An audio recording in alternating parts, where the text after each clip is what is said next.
Hola. En el último mes se ha hablado muchísimo de la posibilidad de cerrar el Inca e incluso privatizar medios como por ejemplo Pacapacá, Canal Encuentro y la televisión pública. Hoy nos vamos a centrar solamente en el Instituto Nacional de Cine y Artes Audiovisuales, más conocido obviamente como INCA. Y antes de empezar a hablar quiero hacer un par de aclaraciones. En primer lugar, este es un video orientado, como siempre digo, no solamente a mis exalumnos, sino también a aquellas personas que quieren meterse dentro del cine, dentro de la animación, les interesa el mundo audiovisual y de golpe surge una noticia como esta y no saben qué hacer. Creen que solamente el cine nacional o las producciones audiovisuales dependen pura y exclusivamente de las producciones del Inca. Y lo cierto es que no es así. En segundo lugar, lo que quiero aclarar es que no estoy en contra del Inca ni de su existencia. De hecho, hay muchísimos países del mundo que tienen entes que se encargan de financiar, de fomentar el cine, audiovisuales y afines. Sin ir más lejos, también yo he trabajado en producciones que están financiadas por el Inca y quizás en algún futuro vuelva a suceder. De lo que sí estoy en contra es de cómo está funcionando actualmente, el rol que cumple, los roles que no cumple y sobre todo el contexto en el que está sucediendo. Actualmente la Argentina cuenta con un 40% de pobreza y contando, y ni hablar de los niveles de devaluación, inflación y otros tantos problemas que tenemos. Contexto en el cual sinceramente me parece una falta de respeto andar subsidiando películas y producciones que nadie ve ni le interesa consumir. Como por ejemplo una de las más famosas del último tiempo, que es de una película que se llama Teta y Metralleta. Yo no la vi, ustedes tampoco la vieron, absolutamente nadie la vio, pero la pagamos todos. Por último, comentarte que la intención de este video es basarse en el sentido común y salir un poco de esta cuestión paternalista en la que uno sí o sí depende de instituciones como el Inca para desarrollarse como profesional o participar en una producción audiovisual. De más está decir que me baso mucho en la experiencia personal que he tenido en este tipo de producciones, pero también en el diálogo, en el día a día y desde hace años con varios colegas que han trabajado también dentro del medio. Están más que invitados a dejar sus comentarios, sus opiniones, que pueden ser totalmente contrarias a las mías, en el video y, ¿por qué no?, debatir un rato. Así que, dicho esto, arranquemos.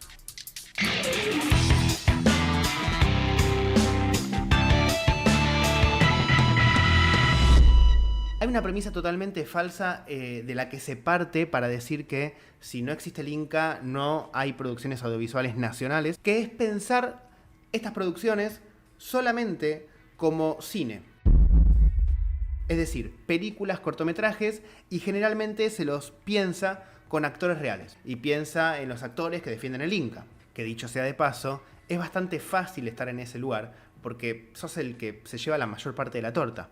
No lo discuto, son los famosos, son los que traen espectadores. Pero, volviendo a lo anterior, ¿por qué menciono esta premisa? Hay producciones audiovisuales vinculadas con la publicidad, con los videoclips, con la producción de cortometrajes y series para plataformas de streaming, por ejemplo. Y también quiero comentar algo que es un rubro en el que yo trabajo, de hecho, que es el mundo de los videojuegos, que parece que es algo que está muy lejano del cine, y no, todo lo contrario. Desde el punto de vista narrativo, desde el punto de vista audiovisual, el videojuego no es solamente el juego en sí. Muchas veces uno necesita hacer pequeños cortos, pequeños videos publicitarios para poder vender ese videojuego. Y todo esto requiere de un trasfondo donde entra en juego la cámara, el sonido, la puesta en escena, la actuación o la animación. Los invito a googlear productoras audiovisuales de Argentina y que chusmeen un poco, que vean la cartilla de clientes que tienen. Y de esta manera ustedes van a entender que la salida laboral en Argentina no está solamente limitada al cine. ¿Por qué digo esto? Porque si estás estudiando o pensás estudiar alguna carrera vinculada con lo audiovisual, créeme que si el Inca desaparece no va a pasar absolutamente nada. Por supuesto, alguno me dirá, sí, van a despedir a la gente que trabaja en el Inca. Y sí, son cosas que pasan. Hay una falsa creencia en la Argentina en la que si vos estás trabajando o vinculado a algún tipo de ente que está vinculado con el Estado o que se subsidia con impuestos, tenés impunidad total y tenés que morir en ese puesto de trabajo y no te pueden echar. Si realmente es capaz y genera contenido de calidad que la gente quiere ver, será contratado enseguida en el sector privado, porque como siempre digo, hay muchísima demanda y poca oferta. Vamos ahora con el segundo punto que para mí es súper importante. Los invito a entrar en la página del Inca y fijarse en los últimos años cuáles fueron las producciones que recibieron subsidios. Van a ver que en su mayoría son películas que jamás vieron ni van a ver, mediocres, de mala calidad, que duraron 2 semanas en el cine, ustedes probablemente ni se enteraron que estaban en el cine, y terminan muriendo en la plataforma de streaming de Cinear, que efectivamente es una plataforma que también pagamos entre todos. ¿Y por qué estas producciones son mediocres? Porque justamente el concepto de fomento no se lo está respetando. Cuando uno piensa en fomentar algo, ¿qué piensa? En conceptos como incentivo, crecimiento, regulación, ayuda. Actualmente lo que el Inca hace es simplemente dar dinero y después se olvida. No hay incentivo, no hay crecimiento. Sin ir más lejos, los vuelvo a invitar a entrar en la página del Inca y fíjense que hay algunas productoras que hace años vienen pidiendo subsidio tras subsidio para hacer diferentes proyectos. ¿No se supone que cuando uno pide un subsidio de este estilo es para generar un producto que después el mercado quiera comprar y ya para el segundo proyecto que quieras hacer no necesites del Estado, sino que ya te puedas valer por vos mismo? Bueno, aparentemente no. Y ahí ya el fomento se empieza a caer. Si vos no te fijás a quién subsidiás, no sabés si ese proyecto es algo realmente de calidad. Hay una falta total de regulaciones.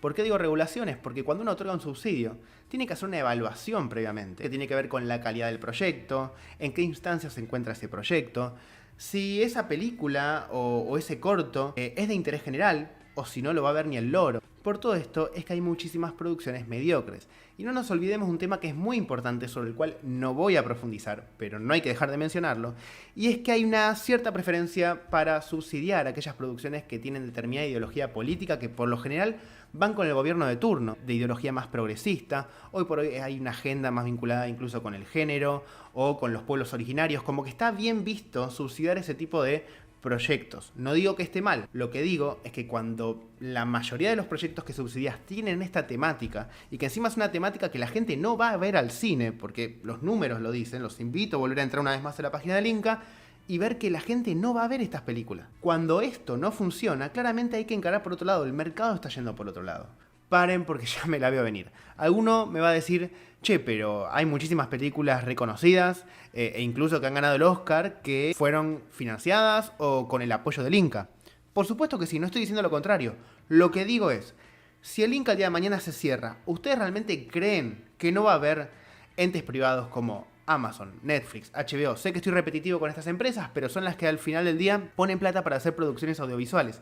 ¿Realmente se creen que ninguna de estas empresas va a poner plata para financiar una película que, por ejemplo, tiene a Darín y a Franchella como actores? Sin ir más lejos, tenemos la producción del Eternauta, que está en curso, si no me equivoco, que es de Netflix, y El Encargado, por ejemplo, que está en Star Plus. Por lo tanto, el Inca no es el único capaz de financiar o fomentar el cine nacional. De hecho, a diferencia del Inca, estas empresas que acabo de mencionar lo financian con su dinero privado. ¿Y sabes de dónde sale ese dinero? Sí, de vos también. Pero la diferencia es que en este caso vos elegís financiar estas producciones cada vez que pagás intencionalmente una suscripción a Netflix, cada vez que pagás intencionalmente una suscripción a Amazon. Y cuando no la pagás, no la financiás más. Una de las muletillas que tienen las personas que defienden al Inca como está hoy en día es que no lo pagas con tus impuestos. Te dicen, no, el IVA que vos pagás de los alimentos, el impuesto a las ganancias, ingresos brutos, no van para el Inca. La cuestión es que sí lo pagas con tus impuestos, y quizás en algunas cosas sin saberlo. El impuesto más conocido es el del 10% de las entradas del cine. Es decir, que vos cada vez que vas al cine a ver la película que sea, que probablemente no sea una película nacional, sino que capaz vas a ver la última de los Vengadores o la de las Tortugas Ninja, un 10% de tu entrada va destinada al Inca. Pero esto no es todo. También se financia de un 10% de la venta de DVDs. Por lo tanto, hace unos años tuvieron que actualizar esta ley y dijeron, claro, no le podemos sacar más plata a la gente por la compra de DVD porque ya no existe más. Entonces lo que dijeron es, vamos a cobrarle un 10% de IVA a los usuarios de plataformas de streaming. Netflix, HBO, Amazon, etc. Sí, cada vez que pagas Netflix hay un 10% de IVA que lo estás destinando al Inca. Y después también van a escuchar por ahí que hay un 25% que parte de la recaudación del ENACOM. Pero eso puntualmente no es un impuesto que nos saquen directamente a nosotros. Así que de esta manera, cuando alguien te diga que el Inca no vive de tus impuestos, lamentablemente decirle que ¡con la tuya, contribuyente! Ningún ente público financiado con tus impuestos tiene la autoridad ni la potestad de decidir por vos qué es cultura y qué no. No porque sea una historia que hable de gauchos, de pueblos originarios, de cuestiones políticas o incluso agenda ideológica, significa necesariamente que sea cultura. Porque, por ejemplo, cosas como el mate, el fútbol o el asado clásico son considerados cultura. Porque nadie las impuso, sino que todos las elegimos y las compartimos. Porque la cultura no es imposición. La cultura es elección. Y elegir es libertad.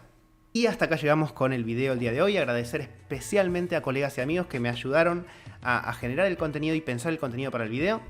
Y bueno, como siempre les digo, si no nos volvemos a ver, cosa que espero que sí, hasta luego y gracias.